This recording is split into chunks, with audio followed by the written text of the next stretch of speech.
जय श्री स्वामिनारायण। श्री ममताचार्य कृत काव्य प्रकाश कारिका 2 काव्यम यशसे अर्थकृते व्यवहारविदे शिवेतरक्षतये सद्य परनिवृत्तये कांताश्रमितयो उपदेशयोजे। अर्थात काव्य यश माटे, अर्थ माटे, व्यवहार ज्ञान माटे, अमंगलना निवारण माटे, तरत ज परम आनंदनी प्राप्ति माटे तथा प्रिय पत्नीनी जेम उपदेश माटे आपवा माटे होय छे। आ कारिकामां काव्यना प्रयोजनो छे ए समजाववामां आवेलुं छे। काव्यना प्रयोजनो एमां आपणे सौ प्रथम छे प्रस्तावना जोईए के प्रयोजनन मनुदिशय मन्यो अपि न प्रवर्ते। आ न्याय जगतमां कोई पण कार्य छे ए प्रयोजन विना संभवतुं नथी अने आ कारणे तो कोई पण प्रवृत्ति छे ए होई शके नहीं। तो पण कविनी सृष्टि तो क्यांथी होई शके। आथी मम्मट छे ए आ काव्यमां काव्यना प्रयोजनो बतावे छे अने तेना मतानुसार काव्यम यशस्से अर्थकृते व्यवहारविदे शिवेतरक्षतये सद्यः परनिवृत्तये कांता समित यो उपदेशे युजे। अर्थात काव्य छे ए यश माटे, द्रव्य प्राप्ति माटे, व्यवहार ज्ञान माटे, अकल्याणना नाश माटे, सद्यः परनिवृत्ति एटले के तरत ज परम आनंदनी प्राप्ति माटे अने कांता समान उपदेश आपवा माटे थई अने काव्य छे ए रचातुं होय छे के कोई पण कार्य छे ए कार्य कारण वगर शक्य बनतुं नथी। आ जगतमां कोई पण कार्य एवुं नथी के जे प्रयोजन विना संभवतुं होय। ए ज रीते छे ए काव्यनी पाछळ छे ए कांईक ने कांईक तो प्रयोजन रहेલું होय छे अने मम्मट छे ए काव्यना 6 प्रयोजनो दर्शावे छे जे आ मुजब छे। सौ प्रथम प्रयोजन छे यशसे एटले के काव्य छे ए यश प्राप्ति माटे छे। जयंती ते सुकृतिनो रस सिद्धा कवीश्वरा नास्ति यशा यशः कार्ये जरा मरणम भयम। अर्थात काव्य सर्जनथी कविओने यशोदेह प्राप्त थाय छे जे अजर, अमर अने अविनाशी छे। आपणे आपणा रोजिंदा जीवनमां सांभळीए छीए के ते प्रमाणे के मानवी एटले कोईपण व्यक्तिने तेना मृत्यु बाद लोको બે જ રીતે યાદ રાખતા હોય છે। એક જો તે વ્યક્તિએ સારું કાર્ય કર્યું હોય અને બીજું જો તેણે ખરાબ કાર્ય કર્યું હોય। દાખલા તરીકે કાલિદાસ દિનામિવ યશ અર્થાત કાલિદાસ વગેરે છે યશ પ્રાપ્તિ માટે થઈ અને પોતાની કાવ્યકૃતિઓ રચી કે કવિઓનો દેહ નાશ પામે છે પરંતુ લોકો છે એ તેને યુગો સુધી યાદ રાખે છે। કાલિદાસ કે શેક્સપિયર જેવા કવિઓના જીવન વિશે કાંઈ પણ ન જાણતા હોવા છતાં પણ સહૃદય છે એ હૃદયમાં આજે પણ તેઓની એક સુંદર છબી છે એ કંડાયેલી જોવા મળે છે અને તે સદાયને માટે જોવા મળશે પણ ખરી। આમ કવિઓને તેમની કૃતિઓ યશ પ્રાપ્ત કરી અને અમર બનાવે છે। કવિઓ તેમના જીવનમાં એક કામ કરી જતા હોય છે જેનાથી સમાજમાં લોકો તેમની ફરિયાદ નહીં પરંતુ ફરી યાદ કરતા હોય છે। સૌ પ્રથમ પ્રયોજન હતું યશ પ્રાપ્તિ કે યશ પ્રાપ્તિમાં આપણે જોયું કે કાવ્ય સર્જનથી છે એ કવિને યશોદેહ પ્રાપ્ત થાય છે જે હંમેશા અજર, અમર અને અવિનાશી હોય છે કે આપણે આપણા રોજિંદા જીવનમાં છે એ લોકો છે એ બે રીતે જ યાદ રાખતા હોય છે। એક તો કામ માણસ છે એને સારા કામ કર્યા હોય અથવા તો કોઈક ખરાબ કામ કર્યા હોય। તો આપણે જોઈએ તો કાલિદાસ વગેરે જે કવિઓ છે એમણે સાહિત્યનું સર્જન કર્યું અને તેમને યશ મળ્યું, કીર્તિ મળી, તે નામ અમર થયું અને સંસ્કૃતમાં તો કહેવાયું છે કે સુંદર કૃતિઓનું સર્જન કરે તે રસસિદ્ધિ કવિશ્વરો છે એ હંમેશા વિજય પામે છે। આમ કાવ્યની રચના છે એ યશ પ્રાપ્તિ માટે પણ થતી હોય છે અને યશ પ્રાપ્તિ માટે થઈ અને જે કવિઓ રચના કરે છે એના દ્વારા છે એ હંમેશા અજર, અમર બનતા રહે છે કે કાલિદાસ કે શેક્સપિયર જેવા કવિઓ એવા છે કે જેમના જીવન વિશે આજે આપણે કાંઈ પણ જાણતા નથી છતાં પણ બધા જ લોકોના હૃદયમાં છે એ આજે ખૂબ જ તેમે સારી એવી છબી કંડાળેલી છે અને તે સદાયને માટે જોવા પણ મળશે। અને આ બધા કવિઓએ પોતાની કૃતિઓના કારણે યશ પ્રાપ્ત કર્યું છે કે જેના કારણે છે એ આજથી સમાજના લોકો છે એ તેમની ફરિયાદ નહીં પરંતુ ફરી યાદ કરતા રહેશે। કાવ્ય પ્રયોજનનું બીજું લક્ષણ છે અર્થકૃતિ અર્થાત કે ધન પ્રાપ્તિ કે કાવ્યની જેમ યશ મળે છે તેમ ધન પણ મળે છે અને આ ધન છે એ તેમના જીવન નિર્વાહ માટે જરૂરી બને છે। અત્યારે પણ કવિઓને તેમનું વળતર મળે છે। પ્રાચીન સમયમાં વર્તનની પ્રથા ન હતી ત્યારે છે એ લોકોને રાજ્યાશ્રય મળતો હતો। દાખલા તરીકે કાલિદાસને વિક્રમાદિત્ય અને બાણને શ્રીહર્ષે આપેલો રાજ્યાશ્રય दरेकमां एक विशिष्ट शक्ति रहेली होय छे अने ते शक्ति द्वारा વ્યક્તિ હંમેશા ધન મેળવતો હોય છે. દાખલા તરીકે જોઈએ તો મોચીની આવડત અથવા શક્તિ છે એ ચંપલ સીવવાની છે. તે કપડાં નથી સીવતો, પરંતુ ચંપલમાંથી એ જીવન નિર્વાહ કરે છે. દરજીની આવડત કપડામાં છે, તે તેમાંથી જીવન નિર્વાહ કરે છે, ચંપલ સીવતો નથી. આમ વ્યક્તિ છે એ પોતાની શક્તિઓનો ઉપયોગ છે એ અર્થ માટે કરે છે. કે કાવ્યનું બીજું પ્રયોજન છે એ અર્થકૃતિ છે, એટલે કે જેનો અર્થ થાય છે કે ધન પ્રાપ્તિ. અને શ્રી હર્ષ વગેરે પાસેથી બાણ છે એ વગેરેની માફક ધનની પ્રાપ્તિ એમને થઈ છે. કે આપણે જોઈએ છીએ કે પહેલાંના સમયમાં પણ છે એ લોકો છે એ પોતાનો જીવન નિર્વાહ છે એ સારી રીતે પાર પાડી શકે એટલા માટે થઈ અને કવિઓ છે એમને એમનું વળતર પણ મળતું હતું. અને તે સમયે છે પ્રાચીન સમયમાં છે એ વળતરની પ્રથા ન હતી ત્યારે કવિઓને છે એ રાજ્યાશ્રય મળતો હતો. કે આપણે એમાં જોઈ શકીએ કે કાલિદાસ છે એ વિક્રમાદિત્ય રાજાના ત્યાં રાજ્યાશ્રય મળેલો હતો ને બાણ છે એમને શ્રીહર્ષને ત્યાં છે એ રાજ્યાશ્રય મળેલો હતો. કે ઈસવીસન 606થી લઈ અને 647 સુધી છે સમ્રાટ શ્રી હર્ષવર્ધનના દરબાર છે એ મહાકવિ બાણ થઈ ગયા હતા, કે જેમણે કાદંબરી, હર્ષચરિત વગેરે કાવ્ય લખ્યા હતા. અને રાજા હર્ષવર્ધને તેમણે પ્રેમ, વિલાસ, દ્રવ્ય, નર્મ અને પ્રભાવની છે એ પરાકાષ્ઠાએ પહોંચાડ્યા હતા. આમ આપણે એના આધારે નક્કી થઈ શકે કે શ્રી હર્ષવર્ધને બાળને દ્રવ્ય આપ્યું હતું. અને આજે પણ રોયલ્ટી માટે અનેક લેખકો છે એ લખે છે. અને ઘણા બધા કવિઓ છે, ઘણા બધા લેખકો કવિતા, ગીતો, નાટકો છે, નવલકથા, નવલિકાઓ લખીને લાખોપતિ થયાના ઉદાહરણ છે. આથી અર્થની અર્થાત ધનની પ્રાપ્તિ છે એ કાવ્ય એટલે કે સાહિત્યનું સર્જન થાય છે. ટૂંકમાં ધન પ્રાપ્તિ એ કવિ પક્ષે કાવ્યનું એક મહત્ત્વનું પ્રયોજન છે, કે જેનામાં જે શક્તિ હોય છે એનો ઉપયોગ કરી અને વ્યક્તિ છે એ અર્થ મેળવી શકે છે. જેમ કે મોચી છે તો એ પોતાની આવડત અને શક્તિ અનુસાર છે એ ચંપલ સીવી શકે છે. દરજીની આવડત છે એ કપડાં સીવવામાંથી છે. આમ દરેક વ્યક્તિ છે એ પોતાના જીવન નિર્વાહ માટે કાર્ય કરતા હોય છે. આમ કવિઓ છે એ જે કાવ્યકૃતિઓ રચે છે એના આધારે એમને કંઈક ને કંઈક દ્રવ્ય અથવા રાજ્યાશ્રયની પ્રાપ્તિ થતી જ હોય છે. એટલે કાવ્યનું બીજું પ્રયોજન થશે ધન પ્રાપ્તિ અર્થાત અર્થકૃતિ. કાવ્યનું ત્રીજું પ્રયોજન છે વ્યવહાર વિધિ અર્થાત કે વ્યવહાર જ્ઞાન. કાવ્ય વાંચનથી જ વાચકમાં છે વ્યવહાર જ્ઞાન આવે છે. આજની ભાષામાં જેને આપણે પર્સનાલિટી ડેવલપમેન્ટમાં વધારો થાય છે તે અર્થાત સામાન્ય માણસે છે રાજા વગેરે સાથે કેવી રીતે વર્તવું જોઈએ, વ્યવહાર કરવો જોઈએ તે કાવ્ય સૃષ્ટિ જ બતાવે છે. દાખલા તરીકે અજ્ઞાતવાસમાં રહેલ પાંડવોને આપેલ ધૌમ્ય મુનિનો ઉપદેશ, સાસરે વિદાય થતી શકુંતલાને કણવે આપેલ શિખામણ. આ ઉપરથી આપણે માત્ર જાણી શકાય છે કે કવિ છે એ કાવ્યનું સર્જન છે એ યશ, દ્રવ્ય અથવા મનોરંજન માટે છે એ નથી કરતા, પરંતુ તે છે એ લોકહિત માટે પણ કાવ્યનું સર્જન છે એ કરતા હોય છે. કે વ્યવહાર જ્ઞાન એ કાવ્યનું ત્રીજું પ્રયોજન છે. કે વ્યવહાર જ્ઞાન માટે થઈને પણ કાવ્યની છે એ રચના થતી હોય છે, કે જેને આજે આપણે પર્સનાલિટી ડેવલપમેન્ટમાં વધારો થાય છે એ કહીએ છીએ. સામાન્ય રીતે માણસે છે એ રાજા વગેરેની સાથે કેવી રીતે રહેવું જોઈએ એ આપણને કાવ્ય રચના અથવા કાવ્ય સૃષ્ટિ દ્વારા જ બતાવી શકે છે. કે જુદા જુદા કાવ્ય રચ્યા છે એના પાછળનો એક ઉદ્દેશ્ય છે એ વ્યવહાર જ્ઞાન પણ રહેલો છે. કે આપણે જોઈ શકીએ કે અજ્ઞાતવાસમાં રહેલ પાંડવોને આપેલ જે ધૌમ્ય મુનિ છે એનો ઉપદેશ, સાસરે વિદાય જતી જે શકુંતલા છે એને કણવ ઋષિ આપેલી શિખામણ, પંચતંત્રની કથાઓમાં છે એ રાજકુમારોને રાજ્ય અને તેનો વ્યવહાર સમજાવવા માટે જ એની રચના થઈ છે. અને આ રીતે છે એ લોક વ્યવહારનું જ્ઞાન મેળવે છે અને લોકો છે એ કૃતિમાંથી એ પણ ઉતારે છે. આમ કવિ અને લેખક બંને માટે છે એ વ્યવહાર જ્ઞાન એ પ્રયોજન સમાન જ ગણાય છે. કાવ્યનું ચોથું પ્રયોજન છે શિવતરક્ષતે અર્થાત અમંગળનો નાશ. કાવ્ય છે એ અકલ્યાણને દૂર કરે છે. શિવેતરને દૂર કરવાના આશયથી સંસ્કૃતમાં અનેક કાવ્યો લખાયા છે. દાખલા તરીકે સમાજમાંથી દૂત કરાયેલા એવા જગન્નાથે ગંગા લહરીની રચના કરી ને ગંગા મૈયાની ઉપાસના કરી અને ગંગાએ તેનો ઉદ્ધાર કર્યો. આમ કાવ્ય સર્જક છે એ વાચકના જીવનમાંથી શિવેતરને દૂર કરે છે. આપણે સાંભળીએ છીએ તે પ્રમાણે માણસોનો સાચો મિત્ર એક પુસ્તક હોય છે જે દરેક સમસ્યાનો હલ છે એ શોધી કાઢે છે. કે શિવેતર એટલે કે અમંગળના નાશ માટે થઈ અને કાવ્યની રચના થતી હોય છે.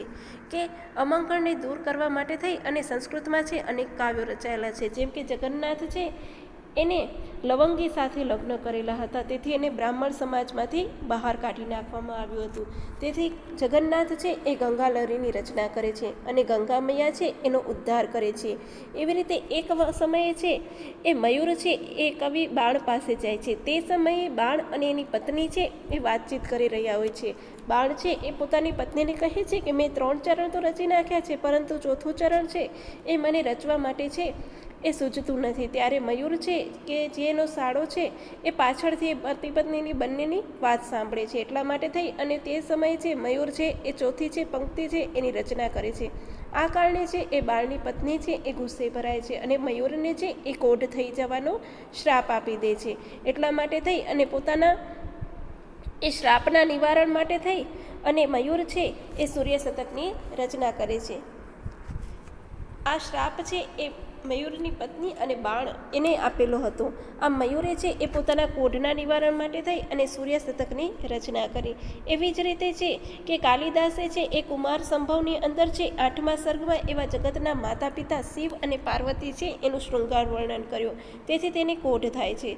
તેથી તે રઘુવંશના આરંભમાં એવા ભગવાન શિવની સ્તુતિ કરે છે અને તેના દ્વારા એને કોઢ મટી જાય છે. આમ અમંગળનો નાશ થાય છે. એટલે કાવ્યની રચના છે એ અમંગળના નાશ માટે પણ થતી હોય છે. કે આ વાતને જો આપણે આધુનિક સંદર્ભમાં સમજીએ તો લેખકો છે એ પોતાની કલમની તાકાતથી એવું બધું સાહિત્ય સર્જન કરે છે.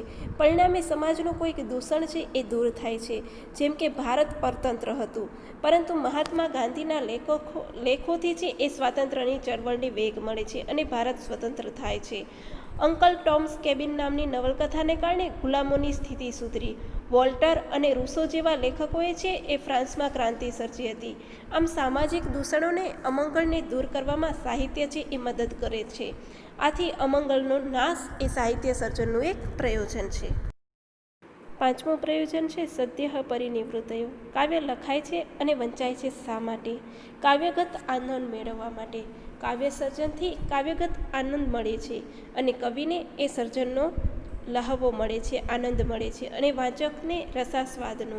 કાવ્યની રચના કરતી વખતે કવિ છે એ સમગ્ર સૃષ્ટિ છે એને ભૂલી જાય છે અને તેમાંય મગ્ન બનતા અલૌકિક આનંદની અનુભૂતિ કરે છે.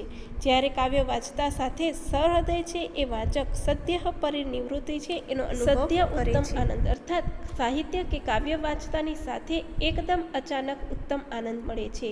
એ બીજા બધા પ્રયોજનો કરતાં વધુ અગત્યનું અને મહત્ત્વનું પ્રયોજન છે.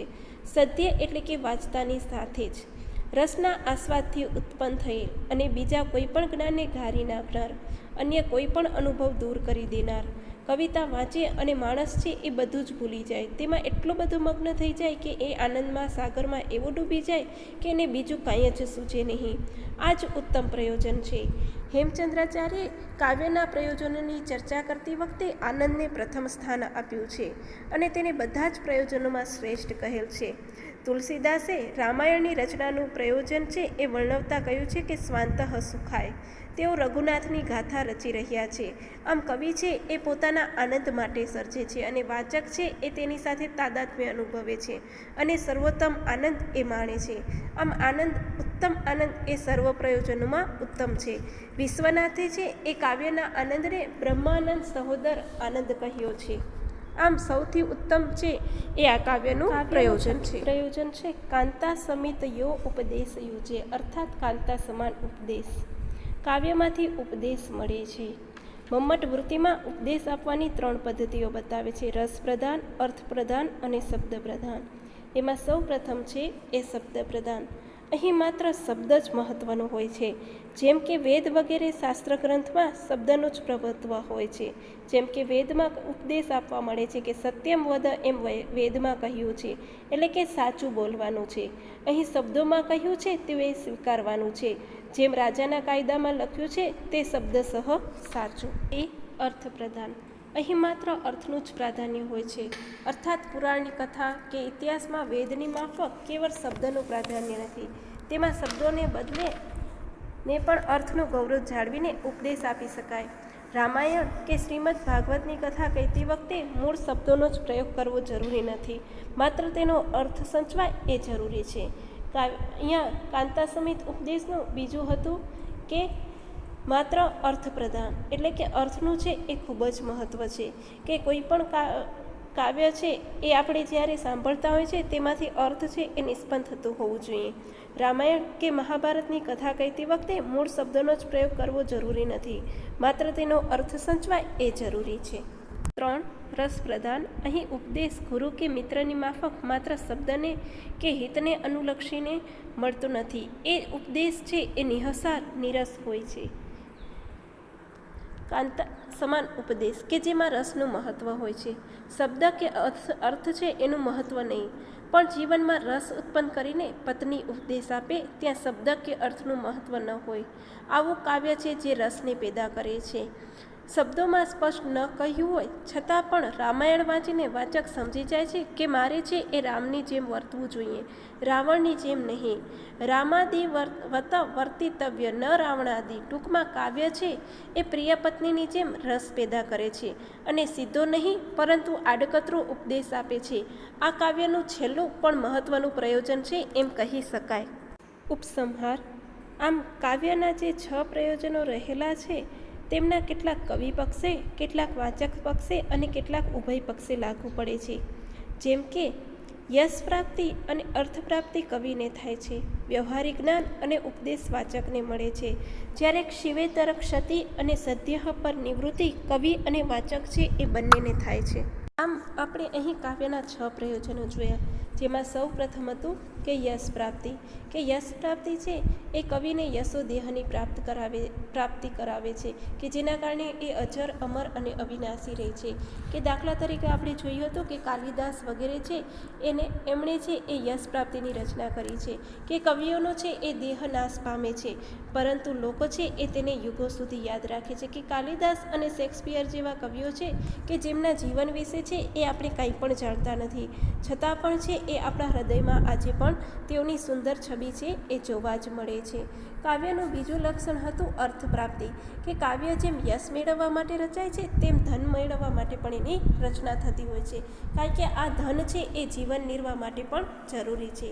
કે અત્યારના કવિઓ છે એમને એમનું વળતર મળે છે, પરંતુ પ્રાચીન સમયમાં છે એ વળતર પ્રથા ન હતી, તેથી તેમને રાજ્યાશ્રય આપવામાં આવતું હતું. જેમ કે ઉદાહરણ તરીકે કે કાલિદાસ છે એ વિક્રમાદિત્ય રાજાના રાજ દરબારમાં હતા અને શ્રીહર્ષના દરબારમાં છે એ બાળકવિને રાજ્યાશ્રય આપવામાં આવેલું હતું. ત્યાર પછી ત્રીજું પ્રયોજન હતું વ્યવહારિક જ્ઞાન માટે. કે આજના જમાનામાં આપણે જેને પર્સનાલિટી ડેવલપમેન્ટ કહીએ છીએ, કે કાવ્ય વાંચતાથી વાચકમાં છે એ વ્યવહાર જ્ઞાન જોવા મળે છે. કે આપણે જે રાજા વગેરે સાથે છે એ કઈ રીતે વર્તવું જોઈએ એ વ્યવહાર જ્ઞાન છે એ કાવ્યમાંથી મળે છે. જેમ કે અજ્ઞાતવાસમાં રહેલ એવા પાંડવો છે એમને ધૌમ્ય મુનિ ઉપદેશ આપે છે. સાસરે જતી વિદાય આપતી સાસરે વિદાય થતી એવી શકુંતલા છે એને કણવ ઋષિ આપેલી શિખામણ છે એ વ્યવહારિક જ્ઞાનના ઉદાહરણો થશે. ત્યાર પછી ચોથું પ્રયોજન છે શિવે તતયે, એટલે કે કાવ્ય છે એ અકલ્યાણને દૂર કરે છે. કે અકલ્યાણના દૂર માટે થઈ અને સંસ્કૃતમાં છે એ અનેક કાવ્યોની રચના થઈ છે.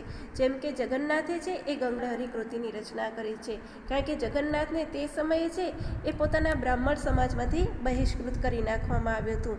આમ ગંગા મૈયાની ઉપાસના કરી તેથી ગંગાએ એમનો ઉદ્ધાર કરેલો હતો. એવી રીતે શ્રી બાણભટ્ટ છે એમના શાળા એવા મયુરે સૂર્ય શતકની રચના કરી કે જેના દ્વારા છે એમણે પોતાના કોઢનું નિવારણ કરેલું છે.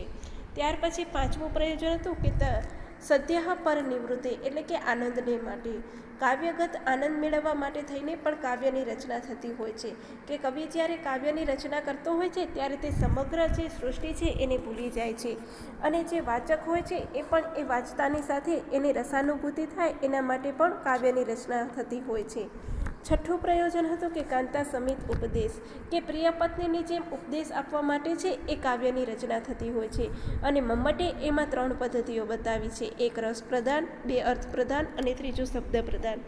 કે શબ્દ પ્રદાન એટલે કે શબ્દ જ મહત્ત્વનું હોય છે. જેમ કે વેદ વગેરે છે એનામાં શબ્દ છે એનું વધુ મહત્ત્વ હોય છે. કે સત્યમ વદ એટલે કે સાચું બોલવું જોઈએ. ત્યાર પછી હતું અર્થ પ્રદાન. કે અહીં માત્ર છે એ અર્થનું જ પ્રાધાન્ય હોય છે.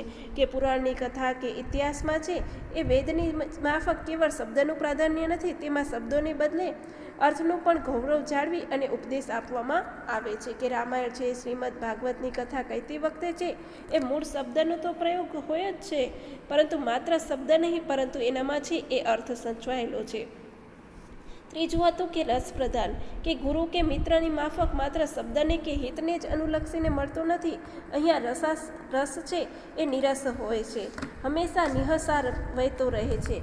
કે પ્રિય પત્ની જો પોતાના પતિને ઉપદેશ આપે એવી જે વાતો છે એમાં જોવા મળે છે. જેમ કે રામાયણ છે એના આધારે આપણે એ ઉપદેશ મળે છે કે રામની જેમ વર્તવું જોઈએ, નહીં કે રાવણની જેમ.